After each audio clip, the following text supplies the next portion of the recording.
I kick off Chapter 11 of my low tiers challenge by promoting Colm into an assassin. The assassin's skill, Silencer, gives you a chance to instantly kill the enemy equal to half of your critical hit rate. I shouldn't rely on it happening because it's going to be pretty inconsistent, but Colm is getting a high critical boost from his support with Neimi, so if I give him a killing edge, it might not be the worst idea. I'm going to promote Ross in the middle of the chapter. The reason is that he's at 99 experience and only needs to gain a single point to gain a level. Chapter 11 is another Fog of War chapter, but we have multiple tools to give ourselves extra vision. As an assassin, Colm has an increased sight range, and we have him use a torch to increase that further. Additionally, I gave Natasha a torch staff she can spam for experience and for vision. The chapter's objective is to rout all enemies, but I want to move at a decent pace to rescue the green units at the south side of the map, as well as securing all of the treasure chests. This chapter features a high number of fairly weak monsters, meaning it's a good opportunity to get some training in on any units you still haven't promoted by this point in the game.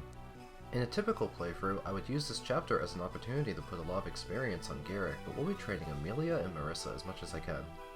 I can get my hands on another Knight's Crest for Amelia in Chapter 13, and another Hero's Crest for Marisa in Chapter 14. I promote Ross into a hero because I want to gain the 2 points of speed on promotion. While it has a lower strength cap and will likely hit it, I'm much more interested in being able to double the enemy. This promotion also grants him a respectable C rank in swords, which is actually better than Marisa currently has. I'll have Ross carry a sword mostly as a backup weapon for when the weapon triangle is unfavorable. Surprisingly, the steel sword and the iron axe are nearly identical weapons in terms of weight, damage, and hit rate. It's getting a bit awkward to funnel my units for these narrow hallways, so I decided to turn Amelia around to take on the reinforcements from the left side for training. Zombies make for notoriously weak enemies, so Amelia can easily solo a whole horde of them. Not only does this make for a good training opportunity, but now I don't have to worry about trying to have Amelia catch up with the rest of the army as they advance. Most of the enemies in this chapter aren't very dangerous, save for the rare promoted enemy, so I have no fear in letting units like Colm and Neimi advance to the front lines. None of the treasure on this map is particularly interesting. We get a secret book, a short spear, and a restore staff from the free chests. By this point, Amelia is getting completely swarmed by zombies, but none of them can do any meaningful damage to her. Fighting a large quantity of weak enemies like this is good not just for her experience, but for her weapon rank. Her weapon rank started at E, so she's severely behind, and this is a good opportunity to train. Weapon rank can be a serious problem for Amelia, particularly as a cavalier. While having access to 2 different weapon types since swords and lances is appealing, having E rank in both feels pretty bad. While I understand the appeal of training up a weak unit later in the game and getting them caught up in level, units like this often have lower weapon rank than units who've been using all the game. That's my big problem with FE7's Nino. While I managed to train her into a sage of comparable offensive stats, she never escaped E rank on her staves and had far worse utility than my other sages. This is why I anticipate Natasha still being very useful in this playthrough, even when I gain more units that can use staves. She's going to be the only unit that can reach a decent staff rank for late game staves such as the Warp and Physic. We will finally gain another unit who can use staves on this chapter, but she's going to join at level 3 with D rank staves. This will put her in a far worse state than Natasha, and the only reason we've gotten Natasha this far to begin with is because we weren't allowed to use Molder, and we were more or less forced to consolidate all of her staff training onto a single unit up until this point. While many of Amelia's level ups are unimpressive, she actually has gained a decent amount of strength, speed, and defense by this point. I'm actually pretty excited to use her. It's quite possible that Amelia could take over for Gilliam in the late game if she manages to eclipse him in speed.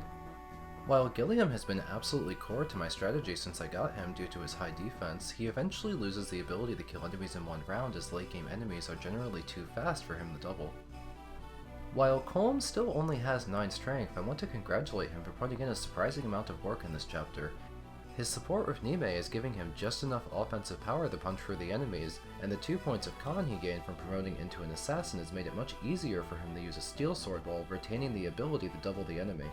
Unexpected enemies from the upper right have put Natasha in danger, so I'm going to wall off the choke point using Ross.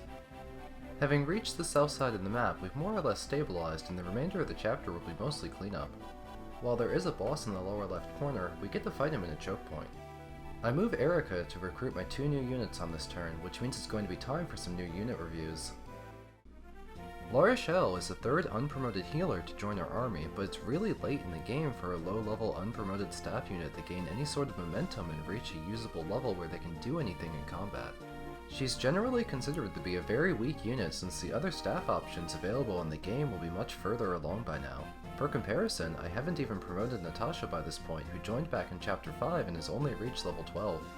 We'll be using La Rochelle as a filler staff bot, but her bases and growth rates are actually somewhat promising if we ever manage to get her enough experience for it to matter. Dozla's speed stat is stuck in the single digits even though he's already promoted. Even Garcia can easily blow past 9 speed by this point in the game. As a result, Dozla struggles to kill anything in a single round of combat without fishing for a crit, so he's generally considered to be a low tier unit unworthy of wielding the Garm when compared to Garcia, Ross, or Dusel. We're allowing the use of Dozla in this playthrough, but I don't really know if I care about trying to fix his flaws with Speed Wings and the Garm. We could just give those contested resources to Ross instead. Speaking of Speed Wings, I actually have a pair of them that I never gave out. I was too busy considering whether to give it to Ross or Gilliam. Since our Gilliam is speed blessed, I thought it would be funny to give him the Speed Wings to try and take that speed stat even further.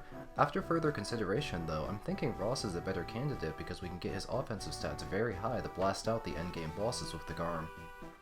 Dozla is completely out of the picture when considering the speed boosts and Speed Wings and the Garm, however I will give him the secret book I got this chapter out of pity. The lower left corner contains the last meaningful group of enemies on this chapter, but we can easily choke point them on the staircase.